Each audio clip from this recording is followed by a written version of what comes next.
Good morning and welcome to Talking Point here on WESN, the Content Capital. My name is Keaton Shaw. It is the 27th of June 2022. We're into the final week of the 6th month of the year, and time is certainly flying by. But with the beginning of a new week brings adverse weather. Yesterday we would have experienced some torrential rains across various parts of the islands, with flooding reported again at various parts. That actual weather alert, that level yellow, was actually discontinued. However, at the National Hurricane Center in Miami, they're now monitoring two systems, one heading our way with a 70% chance as of 2 a.m. this morning of developing within the next 24 to 48 hours, with a 90% chance of it developing further in the next 5 days. Yesterday, a press conference was held by various members of cabinet, a team that is appointed to help mitigate any disasters that we may be vulnerable to. Now, alongside me this morning is my co-host, my colleague to have these discussions, Mr. Sean Michael Small. Good morning, Sean. Good morning, Keaton. Yes, we had some interesting weather yesterday. I was very much glad for the nice, cooled, overcast / rainy weather yesterday being the weekend. Today, actually, the sun was out this morning when I drove from home. And I moved quite early today. So I'm not too sure if people, due to fear of the weather, might have stayed home. I don't know if traffic was bad for you. Because I moved earlier, for me, even 5 minutes could make a significant difference, I think. I'm not one to try to test out those waters, so to speak. But the roads were pretty clear, but the sun was out. There was no holdover effect from my area. So it is what it is. We just had one system kind of go over, and we'll see in some clips there was an explanation that, things were more or less functioning well enough for that. But with regards to these oncoming systems, and I think we in TNT, more often than not, we don't actually get the system coming right at us. We kind of get, we're off to the side of where it passes. So it'll be interesting to see what this will mean for us. Well, history has shown us that systems have been on course to directly affect both islands. I remember a couple of years ago, I can't remember the exact year, that we were actually under hurricane watch. Yeah. And interestingly, there was one instance in which all of a sudden it's on track to hit Trinidad and Tobago. The entire island is preparing, people are panic buying. And then last minute, the hurricane swerves north and heads up the islands instead. Then there was another instance where it passed between Trinidad and Tobago, both islands. So, usually these things, as I say, God is a Trini. I'm not entirely sure how often we can say that or how reasonable that is to suggest now. And the fact that we are looking, it's directly on courses. So much so that the National Hurricane Center has even indicated that the possibility of issuing tropical storm watch for Venezuela, parts of northern Venezuela, and up the islands. So this particular instance is very interesting, the developments, and the mere fact that the cabinet-appointed committee, which consists of the Minister of Works and Transport, the Minister of National Security, acting Minister of National Security, who's also the Minister of Public Utilities. But both portfolios are on this working group. And it also include the Minister of Communications, the Minister of Local Government, and the ODPM. The mere fact that they felt necessary to hold this press conference yesterday, I think that shows what we're all anticipating. Well, there are many ways you can look at it. There are many ways that you could look at it. I will say this. The communication efforts by those involved, I think, was relatively well done.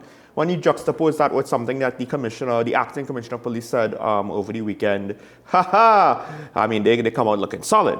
But don't take my word for it. Let's get the first clip where we start off with the Minister of Local Government, Faris Awari, with what he had to say when he opened this press conference.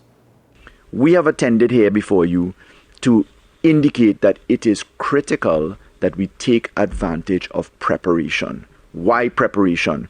With 3 systems coming potentially back to back, we only have one opportunity to prepare, and that opportunity is right now. Fortunately, as the country is well aware, the Ministry of Rural Development and Local Government has been out every single week for the last couple of months in a survey and clean campaign. We are today wrapping up the efforts in Point Fortin, and that makes corporation number 10. We have 4 more corporations ahead of us. That is Couva, that is Chaguanas, that is Sangre Grande, and that is San Fernando. We have, together with the Ministry of Works, been conducting activities there. Trinidad and Tobago, please be aware that with heavy precipitation or rainfall, we are going to have volumes of water upon us. That means our soil is going to be saturated. That means the risk of landslides and slippage is going to be there. All of the usual suspects are therefore going to fall into play. Flooding, overflowing, etc. Now, the best of preparation cannot stop volume analysis. If the rivers are full and the tide is high, as it's going to be at 3 o'clock this afternoon, then you're going to have difficulties with volume moving out to sea. In those circumstances, the Ministry of Works and Transport has been very busy for the entire season, and the Minister will report to you on this shortly, on pumps, on banking, on embankments, and on rivers. Parts of our rivers do not have embankments for encroachment reasons. Therefore, it is imperative that persons access their regional corporations. We invite you to access our website and each of the ministry's websites. We'll be pushing notifications to the public very shortly. We have sent all corporations out to do what we call a baseline analysis. That is to physically get to the usual suspect sites and our regional positions to ensure the state and condition as at 2 o'clock this afternoon, which is now. That report will come in and we'll push that forward. We have already placed assets along the major arteries and positions. Ministry of Works and Transport has, and the regional corporations have. We have identified where our assets will sit in the event of a slippage, that we can move from either end of slippage or blockage points. It is imperative that farmers and that citizens that live in low-lying areas accept the reality that with heavy rainfall, there may be flooding issues. We have seen this year after year, and we see it globally going on. The key point is sandbags are available, sand pits are available, corporation assets are available. We are invested in tree cutting and monitoring exercises, but with the best of preparation, acts of God still happen. So it is imperative that we take advantage of preparation up front. So there is, of course, the Minister of Local Government, and he's doing a good job in the sense of he's trying to get information out there. He's trying to, take this seriously and try to get the citizenry to take this seriously. You could nitpick at some of the things with regards to his messaging. It could have been tighter. It could have been a bit more structured and organized. And there are a couple of instances where I don't know for sure, but I think you have all said in the past where he likes to use big words and he could use jargon to make himself sound important or alluded to something to that effect, or somebody has. I do wonder if there were a couple of times where he used certain terms, he misused them. I think his intention was correct, but how he used them was incorrect. It does make me look at him as, yes, you could be a good face, but do we really want a face, or do we actually need somebody who is good at the job? Now, to be fair, this might prove him to be good at this particular role, and maybe this is what local government needs, somebody who could be vocal and get the word out, as well as to rally the government, rally the political side of things, so that the practical side gets the support it needs. Or he's a talker, and he could just report on what other people do. We've heard from the Ministry of Legal Affairs that he has done some good work to clean up certain things in there. But then, of course, some of his public-facing things, not so good. So I don't know. I mean, he's outlined some areas of preparation there. I guess now the question is, they're very general, but the details of it, we don't necessarily know how it will turn out. The thing is that I can understand your judgment of his, simply because of the situation that one can argue he's placed himself in relation to his previous role as Attorney General. So I hear you. However, on the flip side of that, one of the things that I can appreciate is and as you've pointed out, is his communication. Yes, his jargon may not necessarily relate to everybody in public life, but at the same time, I think that is both a good and bad thing. Bad thing from the point of view that maybe now more than ever, people might not necessarily take it on. Good from the point of view that it's good from an educational perspective. You know, people should go and learn what these words mean. But that's irrelevant in the context of the entire conversation. There are two specific things that he mentioned which really played on me. The first thing is that it is imperative that farmers and people living in low-lying areas understand that with heavy rains we will experience floods. And the minister by no means is not speaking to the reality on the ground. However, there is an issue surrounding that as well, which has been raised on this program before. And that is 1, drainage, 2, land development, 3, town and country planning. So you are coming and you're stating, okay, listen, we're going to have heavy rains. If you're living here, there is going to be flooding. That's a proactive way of mentioning what will happen. We all are aware that flooding will happen. However, what has been done to proactively resolve these issues? I think with regards to town and country planning, it's a catch-22, right? Because he's speaking to people, listen, if you're in a low-lying area and you flooded before, don't expect that magically you're not going to flood now. And I think he pointed out something that we might not have necessarily, those of us not in the know on a technical level. Now, again, this is one of the areas where I think, I'm not sure if you use the term correctly, volume analysis. I think, yes, it's the volume analysis of our waterways and combined with the high tide that, well, quite frankly, if there's high tide, there's less likely for the water to proceed through our drainage channels out to sea. And ultimately, that's where all the water has to go, right? Some of it could be absorbed via the soil, but it could only absorb so much at a certain amount of time. It has to go out to sea when you have high tide now and everything's backed up, and we have areas with less than great drainage that are also maybe reclaimed land, low-lying areas. And town and country planning, yes, it's something that they need to improve depending on if these areas were allowed to have construction or they weren't supposed to be allowed to have homes built on them or not. But right now, for the people who are there, you know, now there's a hard question politically. What do? Do you try to figure out a way, and it'll probably cost a lot of money, to stop those areas that are prone to flooding, where people have built from flooding? Or do you tell them, hey, y'all were never supposed to be here anyway? And some of y'all know this and built anyway, and we need to move y'all. And who foots that bill either way? That's not something I don't think any government really wants to think about. But with regards to drainage, we do have a clip from the Minister of Works and Transport where he went on to explain some of what they've been doing for drainage. If you could get that clip. Remember, we have to anticipate that we're going into a week where schools are open. Some of our disaster stations are actually our shelters schools, and therefore we will be keeping an eye on logistics. How do we move people? When do we send signals if necessary? A lot of this is anticipation in the event of something happening. Alternative routes are important, and therefore we will be mapping out what alternative routes look like in the need of using one. If there's a landslip, etc., etc. All things being equal, please go to school. Please get your education. Most people are in exam season right now. Let's not cop out and cause any difficulties there. We are tracking the weather system literally from the coast of Africa straight here. And therefore, that's where the Met Office comes in. And if and when there is an issue to be addressed, there will be public notice to that effect, and we will give you ample time. Employers have liberty and latitude to do as they see fit. Obviously, business continues as normal, so the government is not making any specific recommendation in that regard.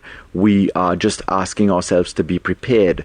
Feeding in information as to what needs to be done to the corporations is the key point, because obviously we don't want to find out that there was a tree that was going to fall that everybody knew about and nobody saw too. So making those reports are critical. Reach out to your municipal corporations. Their websites are active. The telephone calls are all activated. In the event that telephone calls are thick and therefore you can't get feedback, it is imperative that you put your issues. If you can share your location and pictures, it helps tremendously. In the local coordination of municipal corporations, our disaster management unit will effect that coordination so that we will pass the message to our sister agencies, WASA, TNTech, etc. We would have started our major desilting program as early as January this year. So far, we are well underway in that program, and that would have shown us that with the downpours we got over the last couple of months, the rivers were able to withstand the volume. The flooding that we have been getting is basically in the low-lying areas, and a lot of it is street flooding. The rivers are cleared on an ongoing program. However, we are faced with 2 high tides every day, and that has some hindrance into the outflow from the river into the oceans.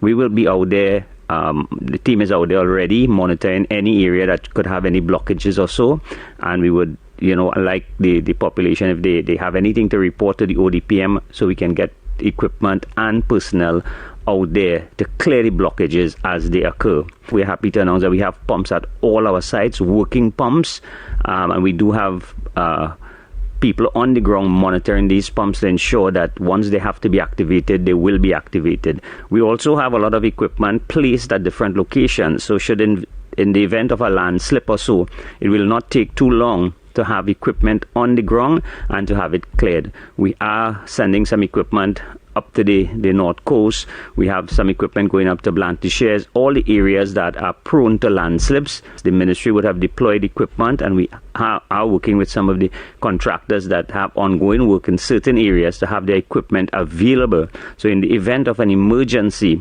we will be able to trigger an immediate reaction to bring back that level of normalcy, especially on the main thoroughfares and so. So, of course, we have both ministers at various points speaking about the fact that they have heavy equipment on hand, ready to go to clear up major roadways, ready to go to deal with any landslides. They're also looking to deal with any blockages of waterways. But I think this is where the Minister of Works and Transport also warned that there's a certain amount of capacity, and we could have everything clear, but that still has finite capacity. And now the question is, have we allowed our long-term planning to kind of overstrip the situation or outstrip the situation? It doesn't matter what we do in the short term, we really need more done, more capacity to our water drainage just overall in order to deal with these things. And we haven't, maybe that's ultimately the situation that we should question the government. Now, that would be a big long-term capital expenditure that we might not have right now, but at the same time, would the cost-benefit analysis make it worth it? Now, I'm actually glad that before I made the second part to my comment in relation to the first Minister of Local Government comments, I'm glad that we played the Minister of Works and Transport and his comments in relation to desilting. Because the other comment that Faris Harawi made that I thought a lot about is the fact that he said that at some parts of watercourses throughout Trinidad and Tobago, they could not have done work because of encroachment. And to me, again, that goes back to the fact that... Well, there were no embankments, yeah. Yeah, and it goes back to the fact that you are stating this, you can't do it because of encroachment. Encroachment meaning that, essentially, we will be interfering with people's territories if we did that. You know, we would be trespassing. Yeah. But during these watercourses, isn't it advised that you actually don't reside near these waterways during hurricane seasons, or generally at all, that you do not reside there? And it goes back again to a certain degree of planning. Are these individuals squatting? If they're squatting, though there are squatters' rights that exist, is it really encroachment? or did they get permission to... But also, you can't squat on the beach and say you own the beach. Nobody could own the beach. That came to a head at Pigeon Point. So in other countries, I've heard of laws that handle waterways and drainage differently. So to your point, why don't we have laws that says, listen, I don't care how much, what your land, your claim, whatever, we have to stop flooding. You're on the waterway. You will be one of the first people to flood or have land have the land slip. Yeah. When you see videos of people's houses, the land just underneath their house is slipping and they're begging for help, begging for help. By that point, it's too late. The amount of money that I will take to secure that house, you might as well just let it collapse and build them a new house. Well, that's anyway. It might not even be safe. It honestly might not even be safe to try to repair some of those situations where you see, half a neighborhood literally almost ready to slide down 20 feet. Well, I can only hope that's not the case this time. But the entire point of this press conference yesterday is to inform the nation that that there is a team that is together, that is working assiduously to ensure that we are prepared, and in the event of any disaster, that we have all hands on deck to ensure that life is preserved and we can work to get over it as quickly as possible. But ultimately, Sean, at the end of the day, it's an overall question of it cannot just be desilting the rivers every season. What? Yeah, that has to be done. But overall in Trinidad and Tobago, there needs to be a comprehensive drainage plan, which we've been begging for years. There needs to be comprehensive town and country planning that needs to be implemented and enforced. And there certainly needs to be more disaster preparedness management, because with all that you're stating in terms of desilting, encroachment, these are things that we know from seasons gone by. The irony is, at some point in press conference, one of the ministers said prevention is better than the cure. But then now we're getting short-term prevention. That's nice. What about long-term prevention? And that's more or less what you're talking about. Yes. Long-term prevention. So what does the cynic in you say that press conference is all about? Again, it goes back to public relations. But am I in a position to state that this is public relations to ensure that we were in a position that in case anything happens, we came to you before and informed you? Especially in terms of comments that it is imperative that farmers and people living in low-lying areas. A reporter did also ask about liability and asked if this is the government trying to do something funny with regards to liability, which on one hand is a little bit ludicrous, and on the other hand, understandable. I mean, that's more or less the implication of what you're saying eventually leads there. Mm-hmm. So this is the thing. Am I in a position to state that, okay, we've seen this before, we've heard this before, or am I in a position to say that they are effectively communicating with the public? Only time will tell, and that's the unfortunate instance, simply because, as I mentioned before, seasons gone and seasons to come. We will see whether or not this is the start of something afresh, rather than just we've desilted the rivers. Okay, so is this a case of the government trying to look good for the camera while a lot of things are going wrong for their administration? Or is this the case of the government trying to be upfront with the public and saying this is what we could do, with the unspoken truth of we don't have money to do major things like cut a next canal or build a whole new reservoir? Because the other thing you would think of is if we have water shortages and we have flooding, maybe we could have one solution to both problems, make a new reservoir, I'll collect some of this water, won't flood people's houses, and then it will be available for us to use. But is it as simple as that? Well, no, it's not as simple as just digging a hole big enough. There's more to it than that. However, I guess it's something that you could examine. But ladies and gentlemen, in preparing for the hurricane season, here is just some basic tips, because one more point I'd like to make before we break, and that is always prepare a kit, a first aid kit, have it on standby, ensure that you have enough drinking water for at least 72 hours, as well as batteries, candles, etc. In terms of electrical equipment that may be prone to getting wet during a storm, try and secure that as best as possible and unplug all appliances. Do not actually plug in appliances outside during or after a storm. Wait for all flood waters to subside. And finally, all your important documents, such as your passports, such as the deed to your house, anything of that nature, please ensure that you secure it in a safe manner. Always ensure waterproof manner. Exactly. And always ensure that you have a battery-operated radio on standby, because we don't know what will take place in terms of electricity or even in terms of the flood lines. So please be very careful. The final point I wanted to make is, at the end of the day, I'm appreciative of the Minister of Works and Transport stating what he mentioned. I'm also appreciative of the Minister of Local Government for again, the particular press conference. One of the major aspects which we do not touch on enough is the fact that Trinbagonians, you and I, citizens, have a major role to play as well. Yeah. I've seen how we've treated the environment. Yeah. Take a walk down your street today and you will see the amount of garbage on the road and within the waterways, the drains. Just take a look at that. A simple thing like after eating a pie or a doubles, you threw a napkin on the ground. That adds up. And that adds up in the city drainage. But I think the other thing that the minister was pointing out, it's not just do your part, not litter, but also do your part to report things that are supposed to be handled by government entities. Because you can't take it for granted that they're going to perfectly know everything. And I think the minister summed it up best. Don't have a tree that everybody knows is going to collapse with the first strong wind and nobody says anything and the government not doing anything about it.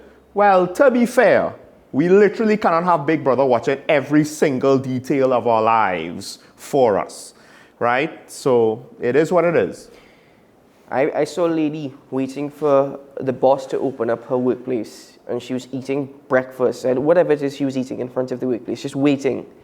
Once she was finished, she could have held onto the napkin until the boss came to open up and throw it away. She just threw it on the ground right in front of her. At least it's people. And I'm thinking to myself, you know, would you teach this to your child or your grandchildren? Would you pass this lesson on to them? And at the end of the day, if flooding happens, we all go to boil and cry. But we have a role to play as well, and we forget about that. Yeah. We do not criticize ourselves enough. Anyway, ladies and gentlemen, we need to take a break here on the program now. And when we return, well, some more news to share with you, whether or not you deem it as news or whether or not you deem it as something that was set in stone beforehand. When we come back, we'll debate that. Stay tuned to the program here on WESN, the Content Capital.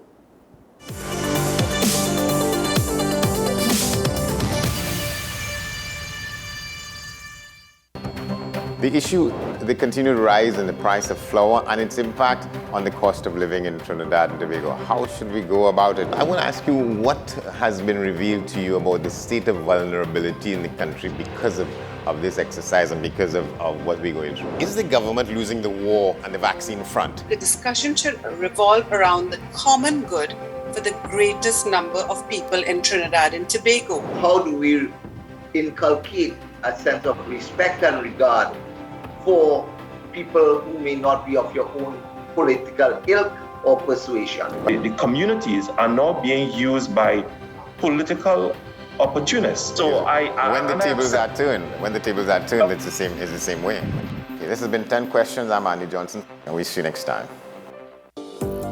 Join me, Sule A. Joseph, as I delve into the day-to-day psychological issues plaguing our society.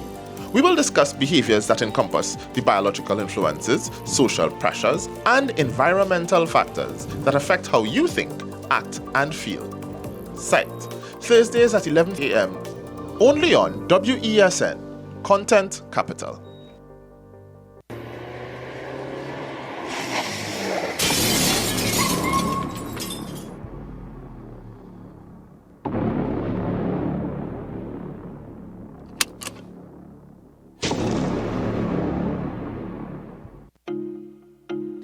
If you live with someone who's tested positive for COVID-19 and has to self-isolate at home, take care of them from a distance and reduce their movement around the house.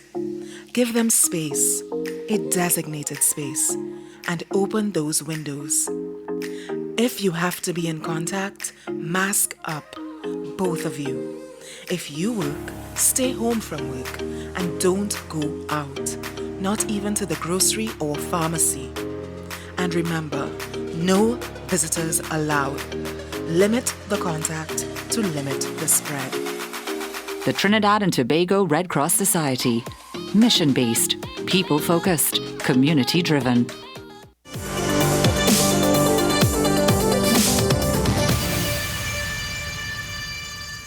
Well, what was due to be held next year was actually held yesterday due to local government elections due within a couple months' time. And that is the national executive elections for the United National Congress. 20 posts were up for grabs, but only 3 were challenged. Most notably, it was the role of leadership of the party political leader of the United National Congress, which was contested by opposition leader Kamla Persad-Bissessar, the incumbent, as well as Dr. Ford Khan. Dr. Ford Khan stating that he was not against Kamla Persad-Bissessar, but he wanted to rebuild the leadership as well as the image of the party in order to ensure that Kamla Persad-Bissessar returns to the office of the Prime Minister in 2025. Interesting view from Dr. Ford Khan. However, when all is said and done, Kamla Persad-Bissessar returns as political leader of the United National Congress. Well, I mean, it's to be expected. We even had the preemptive talk about the fact that Ford Khan would have a chance if the election was fair. Now, of course, it's kind of crying wolf again. There will always be someone who says the election isn't fair, and there will always be someone who says after the election there were irregularities or something went wrong. And we have that again in this case. And the sad part is, and it's not as though it's the same person crying wolf with each election, but, you know, and it's not even just this election, you know, elections abroad as well.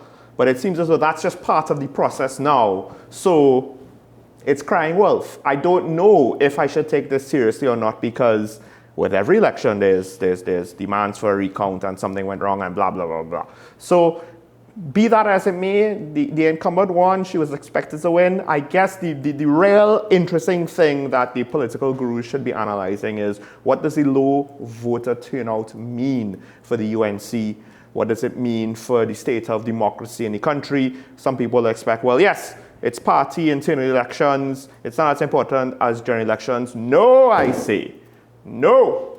Because that's how we get the slate for the general elections. I think, interestingly, well, you pointed out the low voter turnout, and since 2017, the UNC has held 3 national executive elections, 2017, 2020, and then 2022. So Kamla Persad-Bissessar, interestingly, will hold that role of political leader until at least 2025, when general elections are due. So whether or not the general elections will have an effect on UNC having it before or after, we are yet to see that. That's some time away, but she has now been given a mandate by those who turn out to vote, with over just 13,000, I believe, which is just roughly 10% of the eligible membership of the party to vote. And you're right, that speaks volumes. Make the argument that, okay, the weather would have hindered people from leaving their homes yesterday to go and vote.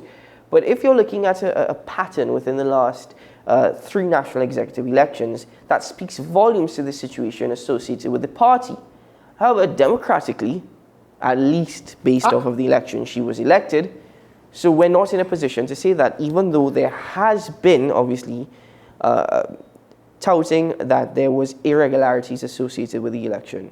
I'm not ready to state that, you know, the low voter turnout is an indictment to her lack of popularity, because it could be because people just assume, well, she's going to win, why does my vote matter, you know, which is, again, not a good thing for democracy to be strong.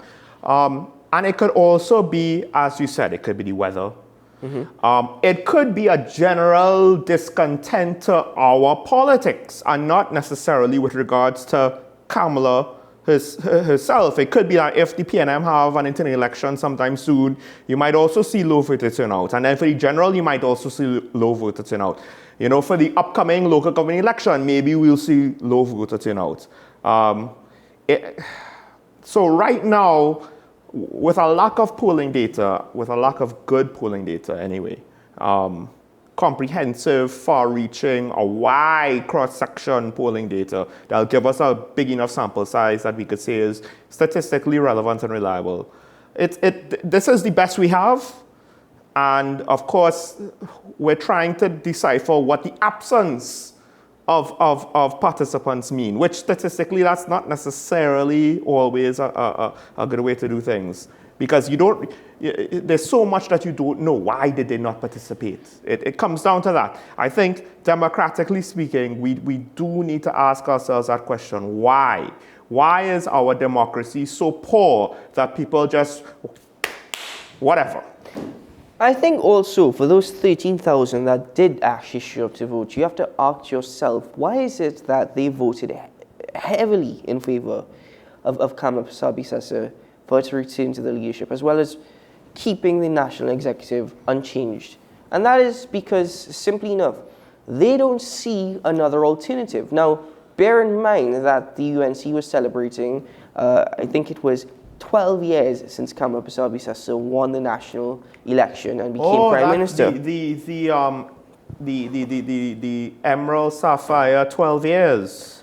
Well, sorry, I couldn't. I know you couldn't. I couldn't. But that is, as I said, it's because they do not see any alternative to the leadership of Kamala Persad-Bissessar. The other aspect of it is, why is that the case? How is Kamala Persad-Bissessar still able to appeal to those 13,000 voters after losing 2 general elections as well as local government elections? And simply enough, is it because she is effectively still campaigning based off of 2010 and the People's Partnership and what they would have achieved in those 5 years? Is it due to the state of governance in Trinidad and Tobago with what we're seeing politically with our government right now? Or is it more to the fact that they do not see the UNC as a dying party, they do not see the UNC as being broken, and they do not see the need for rebuilding? Well, here's where, there's lies, there's darn lies, and then there's statistics. Think about the analysis of this for a second. Technically speaking, the UNC has more seats now than when she was in power, because technically it was the partnership, it was a coalition government, the UNC had less seats. Also, note, she's the only political figure to defeat both Patrick Manning and Basdeo Panday in elections, one internal, one external. Yet she's lost to Keith Rowley twice. So Keith Rowley didn't beat Mr. Manning for his position. So, I mean, that's to tell you, it's hard to just take these small anecdotes. What do they mean? Technically, she's grown in popularity. But, ironically, she lost the elections that her party grew in popularity. What exactly does that mean? And then also, here's another thought. Which comes first, the chicken or the egg? So I think there might be potentially a house of cards with regards to politics. Is the leader popular and the popular leader makes the subordinates popular? Or do popular subordinates prop the leader up? So I do wonder, because there are a lot of new faces that I think could be decent politicians who are quite loyal to their political leader, the opposition leader, Kamala Persad-Bissessar. But I do wonder, to what extent does her political power come from the fact that she has such strong people underneath her who feel that they can't step out of line, but maybe it's a case of the emperor has no clothes and nobody is yet willing to say that the emperor is in his birthday suit. So ask yourself a couple things. One, her popularity has grown. Has her popularity grown has it really? Internally? Has her popularity grown internally within the party? Using statistics would suggest otherwise. And then at the same time, had another candidate gone up for the post of political leader, what would that have meant in the entire race? But those are what-ifs. That's not exactly what happened. Those are what-ifs. So we can't use that now. So her popularity within the party, we will not have a general idea, because there are factions, there are splits within any political organization. Yeah, but in this one, I don't really... On a national scale, on a national level, has her popularity grown? Or is it that the popularity of the United National Congress has grown a bit simply due to the downfall of this government? And I'm saying the government is still within power, the government still has a lot of support, but at the same time, with all the scandals that have been associated with the political party and what they faced within the last 2 to 3 years, you could make that argument that in Trinidad, voting pattern suggests the lesser of two evils. Yeah. We don't vote in a party, we vote out a party. I was now going to point out that's a phrase that you've used regularly. That's essentially how the People's National Movement got elected 2 elections ago. Essentially, the People's Partnership, it seemed as though they imploded. How many ministers got fired? How many radical changes which did not bear fruit? How many controversies like Section 34, like the situation with sport, and the amount of money that allegedly has been whisked away to who knows where. And now, the flip side is this. The People's Partnership did not get a second term. So there's always a natural progression in politics where, You get elected the first time, you're popular, and your popularity is going to decrease in a slow but steady pace. And it's really not if it will decrease, but how much you could limit the decrease. Even Obama, as popular as he is now, his approval rating towards the end of his second term was nowhere near what he started off with. And to some extent, the PNM is seeing that now. They're in the second term. It's a lot easier now. You've had 2 elections. People might not like the direction, or at the very least, the negatives are going to stand out more. Your popularity is going to wane, and it's hard to win 3 elections in a row. I'm not sure. Yes, in the past, we might have had it in Trinidad, but in recent memory, when is the last time a government won 3 elections in a row? So I'll tell you what, Sean, we have to take a break now, but one of the questions that we must debate at some particular point is what does... And let's think about it for a second, because it affects all of us. It affects everybody in Trinidad and Tobago, because as you mentioned, democracy, national elections. What does Kamla Persad-Bissessar returning to the leadership of the United Nations, or not say returning, but retaining the leadership of the United National Congress, what does that mean for the People's National Movement? I think ultimately the election is probably going to be lost by a party instead of won by a party. Isn't that? One side will lose it for themselves, not that their opponents will win it.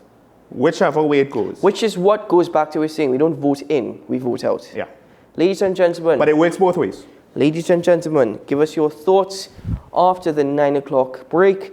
And when we return, we will give you the question of the day. But for now, we take a break. Very soon, we'll be joined by our in-guest commentator to have further discussions. Stay tuned to Talking Points here on WESN, the Content Capital.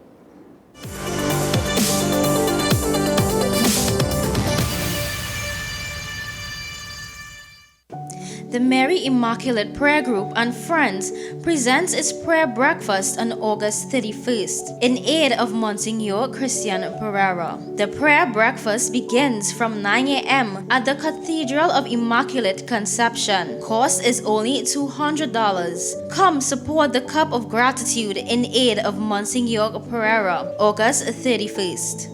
Tickets are available at the Parish Office of the Cathedral of Immaculate Conception and the Parish of Our Lady of Perpetual Help.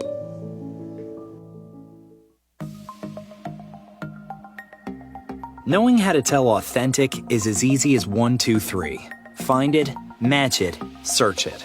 Step 1. Find the style number on the tag. Step 2. Match the style number inside the jersey with the number on the tag. Step 3. Search it. A quick Google search of the style number will verify the jersey is authentic when the search results match the jersey being searched. Don't be fooled by counterfeit jerseys. Before you buy, remember to find it, match it, search it. Fan Zone, 2 locations nationwide. Center City Mall, Chaguanas and Movietown, Port of Spain. Nationwide delivery available. The best birthday gifts are at dbesttoys.com. Shop for the best brands you love at the best prices. Like VTech, Leapfrog, Fisher-Price, Play-Doh, Hot Wheels, Barbie, Cocomelon, LOL, Baby Alive, Crayola. Visit us in-store at Forces Flagship MacBean. Shop online now at dbesttoys.com. Order via call or WhatsApp at 32DBEST to order. And remember, we have the best toys at the best prices. There's a taste in the air everywhere. Feel the vibe cause it's something to share. Smooth, rich and creamy, you'll find it right here. Makes you smile, relax a while, it's fun and good cheer. Ooh, enjoy every scoop. Ooh, every taste will get you hooked. We have flavors that you love, a combination special. Come along, enjoy your treats. This is Uncle Pete's. Let your voice be heard. Call Madam Fix-It on WESN, the only place that effectively helps you with your woes. Having problems getting onto government agencies, water woes, NIS and pension problems, potholes, and much, much more. Call me, Madam Fix-It, every Monday, Wednesday, and Friday, right here on WESN. Let me fix it for you. Burning questions, urgent topics. Welcome back to One on One. the show where we tackle the most current and pertinent subjects that are affecting all citizens, where we ask the hard questions and have in-depth conversations. What separates One-on-One from other talk shows is that the conversation stems from a younger perspective on topics that affect the fabric of our society. One-on-One, Wednesdays at 10 a.m. on WESN Content Capital. Is it politics? What is it? Is it that nobody cares about sports? The kind of support that sport used to get in the past is no longer here. The thing is, taking a knee doesn't mean that that's the only thing you're doing on it. Right. Taking a knee along with other stuff. Samantha, what are you looking forward to when you return home to Trinidad and Tobago after winning the title? Thank you very much for speaking it into existence. Is it no pressure on Nicholas Paul? It makes me more motivated to work hard and to go out there and rep the red, white and black. Why are we sending a team to the Winter Olympics? There are a number of Trinbagonians who are in the diaspora and have grown up in winter sport. It's an opportunity that the Trinidad and Tobago Olympic Committee will not close the door. I also believe in the players that we have. Once you can motivate the players, you can get the best out of them.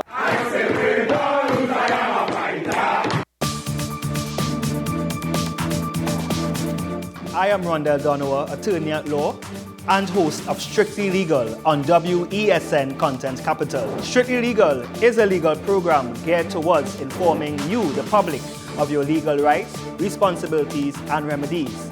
So be viewing Thursdays 10 a.m. to 10:30 a.m.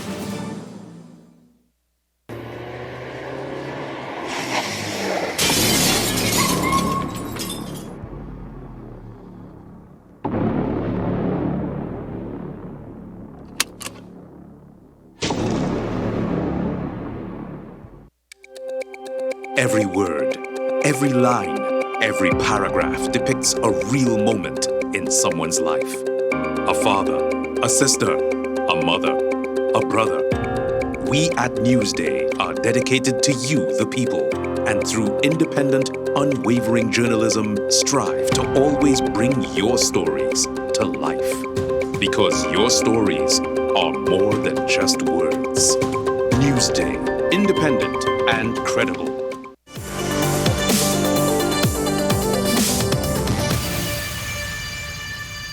Welcome back to Talking Point here on WESN, the Content Capital.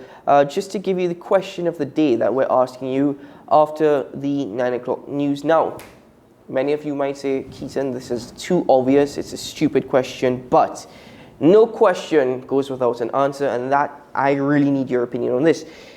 We heard from the ministers yesterday. Do you believe the government has done all that is necessary in preparing for adverse weather events this year? Do you believe that they have prepared and done all that is necessary? We'd like to hear from you after the program.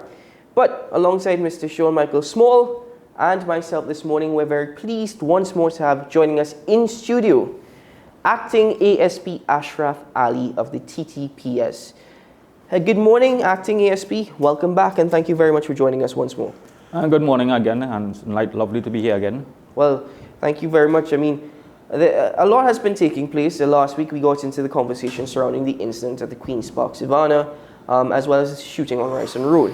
Now, fast forward now, the Commissioner of Police, the Acting Commissioner of Police, McDonald Jacob, has indicated that gang legislation in Trinidad and Tobago is not sufficient. However, they need to maximize it, and even listed 7 tenets in which they can strengthen the use of gang legislation in Trinidad and Tobago. Do you agree with his statements that it's a debatable topic? We've had many debates about it on the program before, but in your opinion, do you agree with him that the legislation is not strong enough? More needs to be done.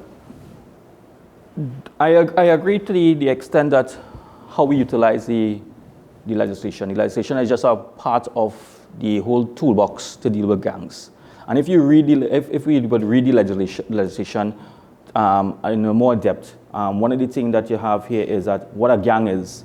And it's that simple definition, as simple as it is extremely wide.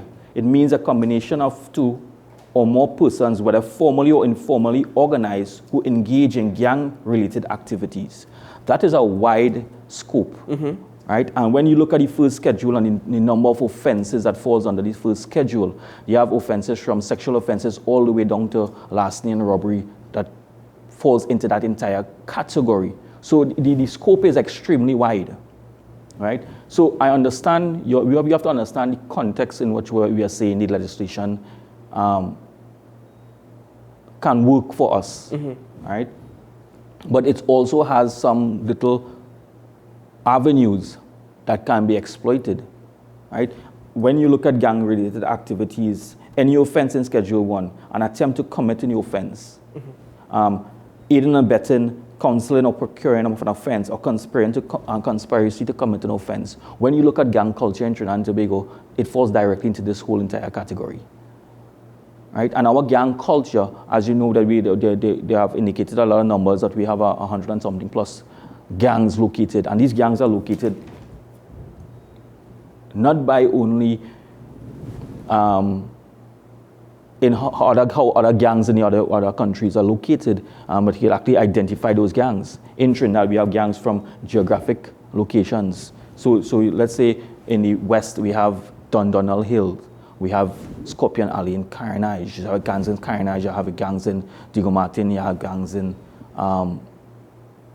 that area. Then when they come into Port of Spain, we have gangs in Belmont, you have gangs in East Dry River, you have gangs in the city of Port of Spain, Nelson, Duncan Street, Peter Mansilat. So these gangs these pockets of individuals are located geographically throughout Trinidad and Tobago.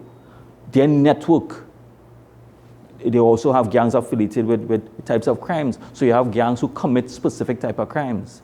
You have car thieves, you have robberies, you have persons who may be involved in kidnapping. We have persons who did kidnapping, have gangs in kidnapping, money laundering. We have gangs that also involved in trafficking, human trafficking, and narcotics, firearms. These are gangs like these. So your gangs are integrated in different opportunities or type of crimes, and then you have specific type of gangs. And now we have gangs basically under the umbrella of religion, where we have the Rasta City gangs, and then you have the Muslim gangs.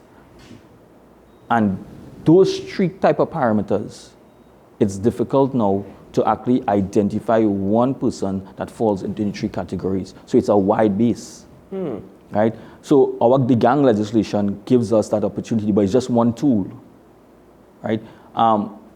Trying to bring it's a lot of investigation right now to identify someone or put someone in the category of being a gang leader. So it's sorry. No. It comes essentially what I was thinking is that you've mentioned these pockets where these gangs are located. So there obviously is some intelligence as to where these gangs, they're all throughout Trinidad and Tobago, but this is really their base where they are. And because that intelligence exists, you're now mentioning that because of, I suppose, the weakness of the gang legislation, which you mentioned is one tool, that it is very difficult to prosecute. Is it because of the legal definition, such as a gang member or a gang leader, as you're mentioning? Why is it so difficult to prosecute if we have that intelligence? The evidence-based and the evidence gathering process is meticulous. Now remember, you and I, the Trinidad and Tobago Police Service is accusing an individual of being a gang member. We have to prove beyond a reasonable doubt and to satisfy the courts that what we are saying is true. And we have to produce the evidence to support. And a lot of evidence has to be, both intelligence as well as hardcore evidence has to be put in place for the purpose of that. It is being done, but at a very slow pace because it's a meticulous process. Our Special Investigation Unit, right, the SIU, together with the other intelligence agencies, are utilizing a lot of different methodologies to get information for this purpose. The discussion about how we go about trying to dismantle a gang is not something you want to go on broadcast. So a lot of persons may want to say, well, the police is not doing anything about gangs. Fair enough, but the type of investigation is not something that you can go and give an update every single day, because the more information that you share about the gang and how we are getting closer to identifying and probably prosecution gives the gangs an opportunity to change their modus And when they start to change their modus, now our investigations has to now expand into another avenue to get more evidence. One of the things that I think, one of the classifications of crimes, because in the suggestion it includes tax evasion and white-collar crimes, amendment to the first schedule to include fraud offenses to adequately target white-collar crimes, as well as to include tax evasion. I believe Al Capone is made famous in works of fiction and in fact that he was gotten for tax evasion, not for alcohol smuggling during Prohibition. A lot of people might not realize or think gangs with regards to, well, tax evasion or white-collar crimes. What kind of activities are we really looking at here? Well, okay, so if you look at some areas where white-collar crime would fall into, so we have card fraud. I know we know skimming is in fact a challenge for us right now with card skimming. And these are some of the things that these type of gangs get involved to. So you have gangs who specifically, that's their modus. Yeah. Right? So then we have corruption. Corruption is wide-based. We have corruption from both public and private entities. So it's a wide base. Then you have fraudulent checks. We had a lot of information of checks. So our fraud department always have to verify checks. Right? Even we had the issues where government checks were also being forged. Right? And persons have been charged and put before the court for those type of things. Do we have like online scamming as well? Yes, we have scammings, right? Falsification of accounts through the banking sectors. Then you have forgery. Now forgery, when it comes, and this is another aspect where it has some significance and can impact on types of domestic violence murders that we have right now. So we have things like forgery, deeds, will, identification, document, and so when you have domestic and family disputes over land and current deeds and all that type of things, sometimes it ends in a violent situation. And there will be gangs that specifically do these things? Yes, so there are persons, and like I said, anyone can be, under the definition, anyone can be a gang. What would amending these things to the first schedule, I believe it was something about making it go from a summary offense to an indictable. In the first schedule, when I read the thing, there's some offenses are summary offenses and then some are indictable offenses. Right? If it is an indictable, the trial by jury. Trial by, as well as the penalty is higher. Right. Right. So the whole concept, the big question here, like I write the big question here. The big question here is, how do we reduce the opportunity for persons leaning towards gangs? That is a big question Trinidad and Tobago has to answer, and that is a question that the TTPS is, in our strategic plan, is working towards. And how we are trying to do that is by our intervention methods. Right? We are doing the gang investigations, we are doing the hardcore investigations, and the intelligence gathering, and then we have the soft approach from our community policing sections. Right? So we have to work it in twofold, because I mean sometimes the old people say when a tree is bent in a one direction, there's no way you can bring it back. But if you take the seedling and direct it the way you want to direct it, prune it, groom it, cut it and treat it in particular way, you'll get the benefits from it. Now, I want to go back, and very good analogy, but going back to what you said earlier, I know that the Acting Commissioner of Police has mentioned this before, and you've also mentioned just now that gangs are now specializing in certain types of crime, and more specifically white-collar crime. One of the aspects that I never thought of before, and you actually raised it at the beginning of this conversation, is the geographical locations in which these gangs are established.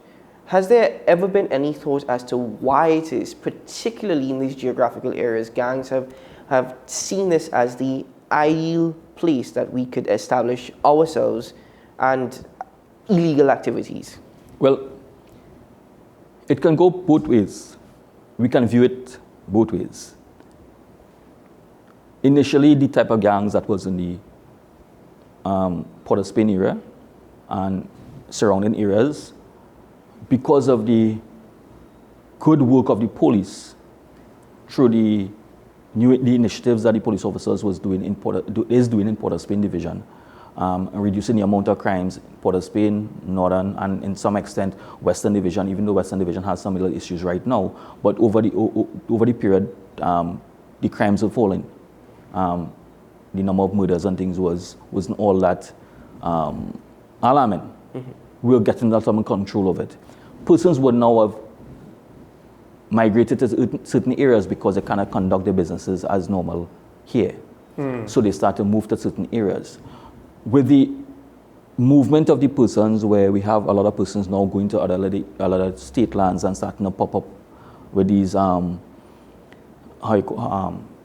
squatting areas, and the movement of persons. Now, I don't want to say that this is in fact a direct response or a direct correlation to crimes, but when you have environments such as when you look at what happened in Maloney, when you have Maloney housing development, when 21 buildings in Maloney, apartment structured in Maloney, each one of the 21 buildings, you have a different culture inside of it.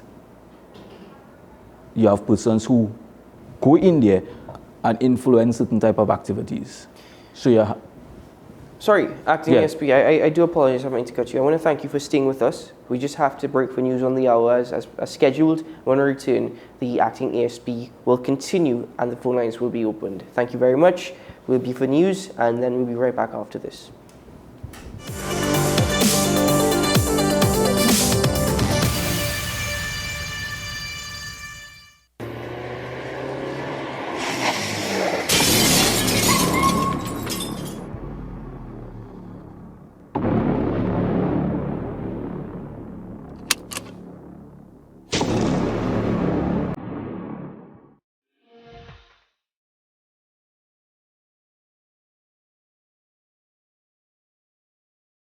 Seven is out, all day is in. WESN News on the hour.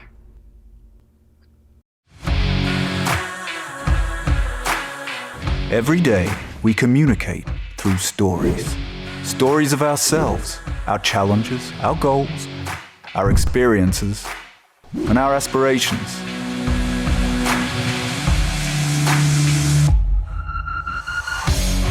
Storytelling is an art that we have mastered.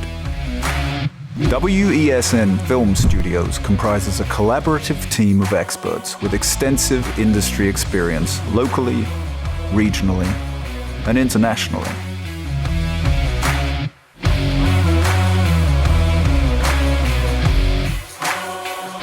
The ability of your business to successfully communicate with your preferred audience depends on the strength of the stories you tell.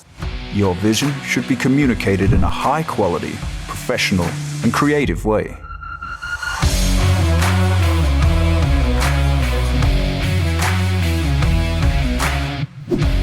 From concept to post-production, advertising to film, multi-camera productions, live events, streaming, and virtual conferencing, we are WESN Film Studio. Let your own unique voice be heard and your vision realized. Call us today at 628-5835 for your next production.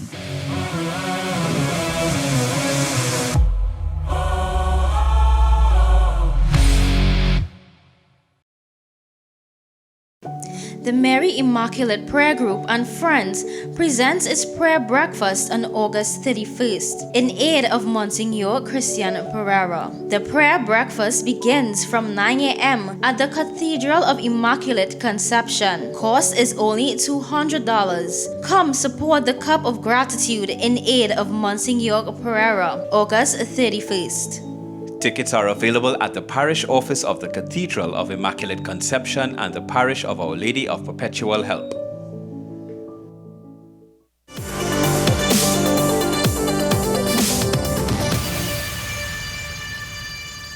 Welcome back to Talking Point here on WESN, the content capital. So Acting ASP Ashraf Ali stays with us this morning, and he is once more, and we're very happy that he is willing to take your questions this morning. So you can call in and join us on the program if you have any questions for the Acting ASP. Now, we've spoken about UNC internal elections this morning. Very briefly, we'll continue that conversation at a later date and what it means at the national level. But at the same time, we are asking you a question this morning, and that is, do you believe the government has done all that is necessary in preparing for adverse weather events this year? Highly opinionated question, but the phone lines are open. You can call in, you can answer our questions and give us your reason why, as well as ask any questions to acting ASP. And before we get a call, hopefully we'll have just enough time. There was a news report that 18 officers for a 2020 situation, they may face arrest, and it seems as though maybe some members of the public might have taken that and ran with it and thought that they were arrested. I don't know if you could just give us like a clarification. Yeah, so the media report indicated that the 18 officers that were mentioned or involved in the incident could be directly or indirectly based on the investigation that is in place right now. The part of the process is that the investigators would have consulted with the DPP, and DPP gave the go-ahead for these 18 officers to be charged. Now the determination has to be done based on the lead investigator and the team that is put in place. What are the type of charges to be laid against the officers? So that is supposed to be done. The commissioner already appointed a team of officers to oversee this, and in the upcoming weeks, we should know what is the situation with respect to what type of charges we laid for that these officers may face. Acting ASP, we have a call on there with us from Chaguanas, but in this particular instance, I have a question for you in relation to 18 officers. I didn't realize it was so many. But before we get to that, we do have a call on there with us from Chaguanas. Good morning, caller. Hi, good morning, gentlemen. Good morning. Good morning. Comment was made about low-lying areas, which is very unfair. Rainfall flooding is very, very dependent on urban development. Now, Central floods very badly because of the runoff north of the Caroni River. And when the Caroni River cannot take the flow, the water spreads and come into Central. So one of the things is climate change. You have very high intensity rainfall with very short durations. And where the rivers and channels could tolerate water for, let's say, a longer period with lower duration and lower rainfall, it cannot tolerate higher intensity with shorter duration. The other thing is when the colonial government left Trinidad, the capacity of all the drainage and so has never been upgraded. And with development and urban planning, which is an integral part of planning for runoff, the capacity of all these drainage facilities has never been increased and never been improved. So the problem is the minister in Ministry of Works. He needs a lot of assistance where the planning for infrastructure for drainage is thoroughly planned in terms of climate change and urban development planning now taken into the modeling for rainfall. So some of the problems talking about low-lying areas and whatever, and that has no credibility in today's world. Development will take place, and planning for development has to be in place at a national level. Certainly. In terms of physical infrastructure. And it will require upgrade of all these drainage. Well, thank you very much, to caller. talk about sea level, there's no credibility in sea level influence in drainage. Because when the colonial government was here, just let me finish this quickly, there was a seawall from Godino River in south going all the way to Blue River in north. That's just by the bird sanctuary. So that sea level would not cause problems for the areas. And that seawall has never been maintained. In fact, it has deteriorated so badly that it doesn't matter again as any protection. So that if you're talking about drainage on a national scale, somebody has to look at these things. The other thing finally is all the catchments for all the rivers is well defined. And the flow that the rivers are required to accommodate is well known. And the works that is required to bring these rivers to the stage that they could accommodate the runoff from the catchments is a matter for great concern. And the people in the ministry is advising the minister what he has to do. I think they have to be held accountable, not the minister, not the government. It's the people charged with the responsibility. If they have personal... All right, caller. Thank you very much. Yeah. We have other callers. Yeah. Thank you very much, Just caller. quick one, climate change also includes rising sea levels. 2, town and country planning, construction in flood-prone areas. Currently, that is something that we should try to avoid. And learn from lessons of the past. But I agree that, yes, we continue having construction, which is why avoiding new construction in flood-prone areas, we continue to have development. Do we have the developed drainage or the increased drainage to go with it? That is an important We point. have another caller on the line with us from Chaguanas. Good morning, caller. Hello, good morning. Good morning, gentlemen. Good morning, Professor. My question today is for your guest. He talked about the gangs in Trinidad and Tobago. But to deal with gangs or with any problem, you have to find out how we get them. The gangs start off in southeast Port of Spain. And it got out of control in the 60s. And we were early 60s, well, we still had British oversight, and they sent people from England who checked it out. And they said it was an environmental problem. And they put in a program they call a slum clearance program, which started from the sea, went right to the top of Rose Hill where that tank is, back to the East Dry River, and went back to Quarry Road. And all the buildings that was unfit for human habitation was acquired by government. Compensation was paid to everybody who put in their claims, except one fellow who didn't respond to it. What's the question? Hello? What's the question for the acting ASP?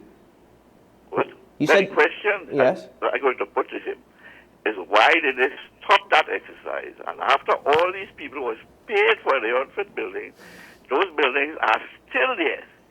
If you go in all in sea lots and whatnot, all these fellas who were paid. And that is the cause of these gangs. And that was exported to squatters in Enterprise. And afterwards, when a prime minister went and put people to squat in Bayshore, in Marabella, and when the opposition politician said, he went and put them to squat in the train line and from Kudopia to Chaguanas. You have to deal with that and enforce your laws if you want to deal with gangs. That is how it was done in Harlem in New York.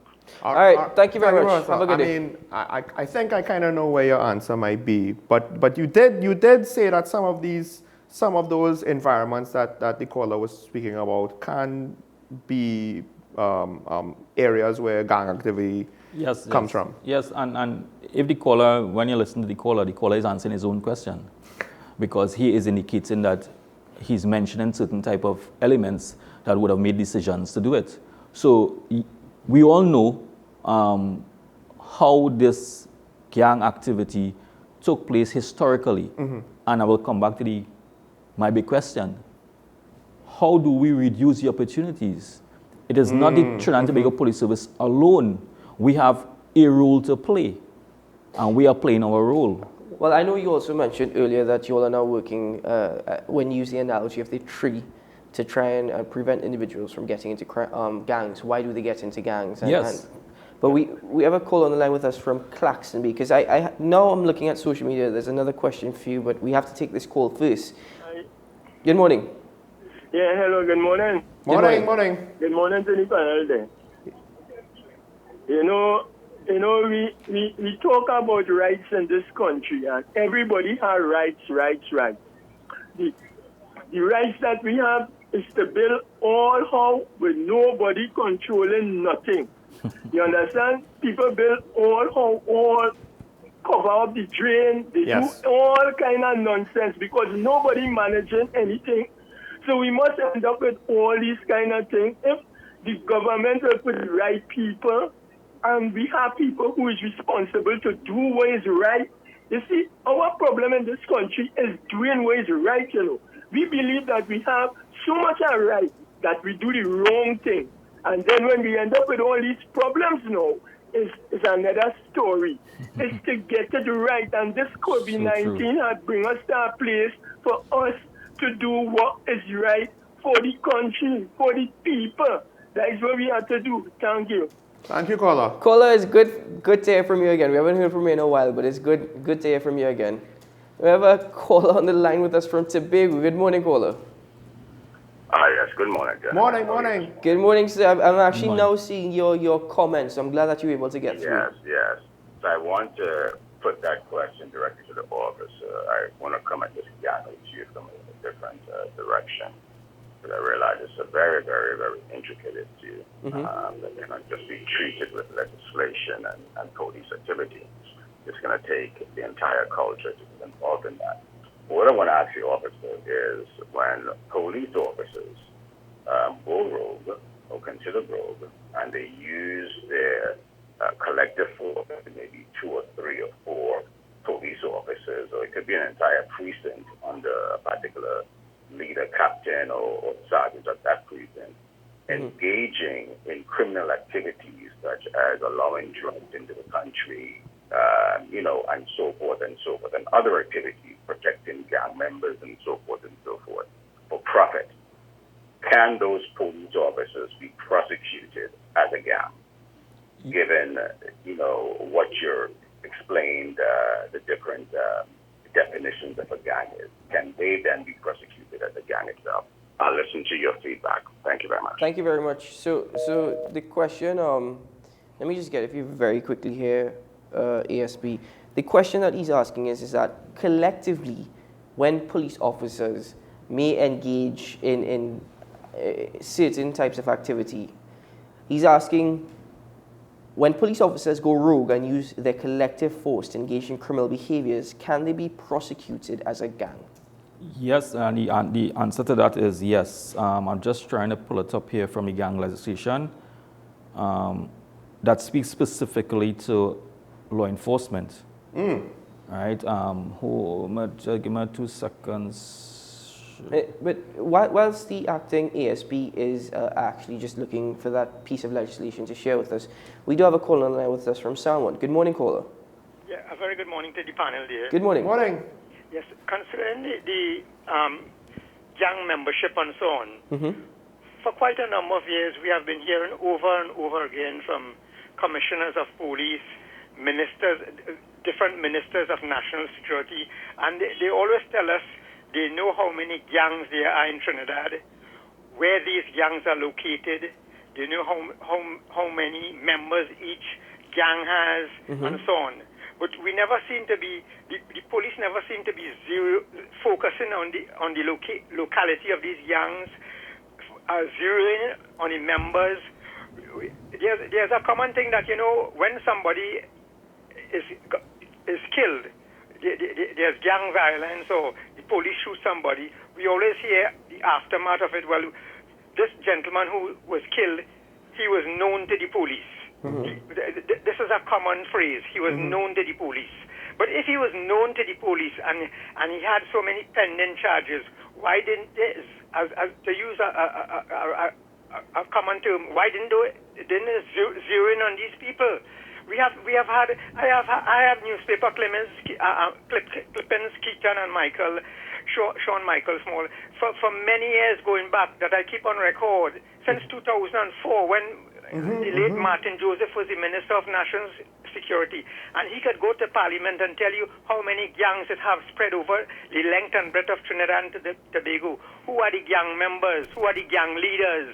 And the police doesn't seem to be focusing on these fellas, monitoring their movements, and this gang culture seems to be escalating, and where will it end? The whole country, throughout the length and breadth of Trinidad and Tobago, there's this gang culture. Nobody seems to be safe. Up till last night, I was listening on the television. A lady got shot by a stray bullet. Yeah. Where will this end? I mean, this superintendent there in the station, he needs to tell us more than that. Just don't come and give us information that we know already, that there are squatting areas and these people go in these squatting areas. What is the government doing about squatting? Is illegal. All right, caller. Thank you. All right, thank you. Thank you for calling. Let me just just take a first crack at it. I gave the example of Al Capone. They got him for tax evasion, not for smuggling, not for murder, not for organized crime or conspiracy to commit any sort of crime. So it all comes down to what the TTPS could prove. Now, the question, of course, that goes into a whole other thing is why can't you prove it? But then at the end of the day, professional criminals, not these stupid ones that might kidnap the child and the child run away out of the house, but the professional ones, they're smart enough to not just get caught the first, for every other thing that they do. Well, essentially, Cole, also what you have to bear in mind, because we want to go to the ASP to give that on the gang legislation, but what you must also bear in mind is that the ASP is here to inform us about the TTPS, what their strategic plan is, what they're doing, and their intelligence. So the TTPS, as much as you may want to debate it, is autonomous to the government. So he cannot speak on behalf of the government. He can only speak on behalf of the TTPS. I hear your concerns and I share your concerns, but they can't all be directed towards the acting. And I know of gang members who have been successfully apprehended. I know of gang. We have so just to add it in, part 2 of the Act, section 6(4), where a member of law enforcement or law enforcement authority or a person involved in intelligence gathering commits an offense under this section, he is liable to conviction and indictment to imprisonment for 25 years. Okay. So if a law enforcement officer in any way contravenes this act, he is found guilty, he can save 25 years. The issue not only surrounds the actions of the TTPS, it's more speaking to the judicial system as well, the length of time it may take for that case to be heard. So all that is a factor to consider. We have a caller on line with us from Tagarigua. Good morning, caller. Hi, morning. How are you doing? We're doing well. We're doing okay. Right, listen, now what I want to say, it might be a little bit off of what you're speaking about, But years ago, every carnival time, you used to have violence among the steelmans. You couldn't go in town without a fight break out. You know who solved that problem? Private companies in this country, Western Tobacco, all them. They bought sponsorship to the bands, and that stopped. So maybe the police need to take a look at that. It might be the exact thing, but they might find a way through that to stop this gang thing. No. Just a suggestion, fellas. Yeah. Thanks for the call. Thank you. But this caller has a valid point. Yes. And it's coming back to what we're saying, where it's not the Trinidad and Tobago Police Service alone. We have our responsibility.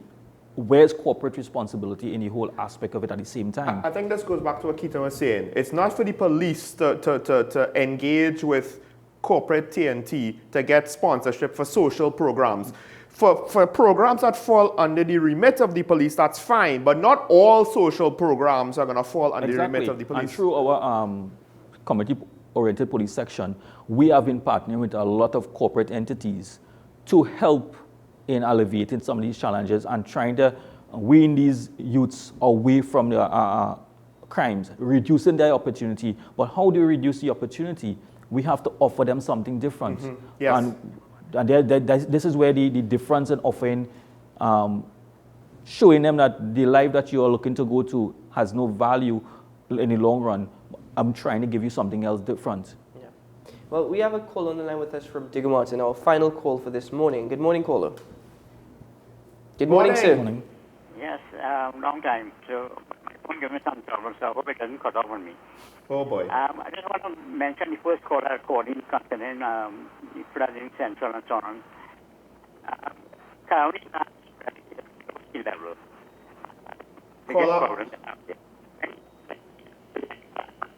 Caller, I'm sorry, but you're breaking up too badly. I know there was some issues in Digger Martin with regards to certain telecommunication companies.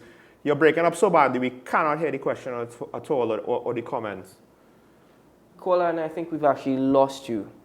We do apologize for that. We're sorry. We recognize the voice, a frequent caller. We thank you for calling. It's actually good to hear from you. I know that you weren't doing too well, but Carney is on the sea level. Yeah. Right, but I'm not entirely sure what point you wanted to make after that, unfortunately. But caller, thank you very much. It's good hearing from you. I know that you weren't doing well, so good to hear from you again, and hopefully that issue with your phone is resolved soon, so that we can hear from you more frequently. I guess for those who might have a bone to pick with how we spoke about the flooding, I think it comes down to this. With regards to flooding, on all levels, we do technically need to do better. That's probably the best way to put it. I don't think anybody had a bone to pick with us. I think they had a bone to pick with the, for the government minister or local government suggesting that it is imperative that farmers and those living in low-lying areas. I Well, think that was the comment. I think the problem is right now, because it's imperfect, we're going to run into these problems until we fix it. But it's not just one area. It's not. But from a law enforcement perspective, littering is an offense. Yes.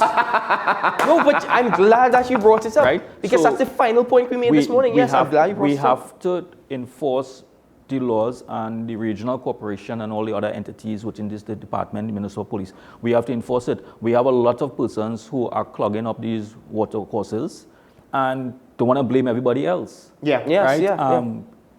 We have the issue of squatting, right? Now, let's be real. Anytime you go and build your house next to a river, the river eventually will take it. There is laws. Persons build across drains, clog off drainage, lower the type of drains that you have, how much the volume of the thing, the drains. There's a lot of issues that we in Trinidad and Tobago have to deal with as a citizenry when it comes to flooding. But where's our responsibility towards it? When you watch when rainfall, all the rivers run out to the sea. If you go and check 2 or 3 days afterwards, watch the amount of debris that comes back onto the sea, onto the shore, how many bottles and when you look at the type of debris, you want to know, well, what is the purpose of all of this? How this reach in the water course? But I want to echo what the ASP said about construction, because I won't name it, but there are very prominent business near where I live. They paved over the drain. The drain was one of those deep drains. I remember at least one car slipped and more or less slipped into the drain. So it was a task to pull it back out. So they paved over it. I'm not entirely sure after they paved over it just what kind of drainage is left, right? So what happens now with that area, I don't know. Well, Acting ASP, I want to thank you very much for joining us this morning, and you adapt very well to the conversation, because we started off speaking with gang legislation, white collar crime. We had a couple callers who had questions to you, and then even to mention the fact that littering is an offence. I believe the fine, if I'm not mistaken, was $2,000. I don't know if that's increased up until this point, but that's the last fine I knew it was. We do have our challenges when it comes to the rainy season, because as soon as rain falls on those highways and water start to come across, we the TTPS have an issue. We have the challenge with traffic. And you're also a part of the emergency response. So we are as part well. of the emergency response, Yeah. and we are also monitoring the situation, all right, so make sure that we have the relevant amount of resources in the event that something should negatively impact us. We'll be prepared to put our resources out.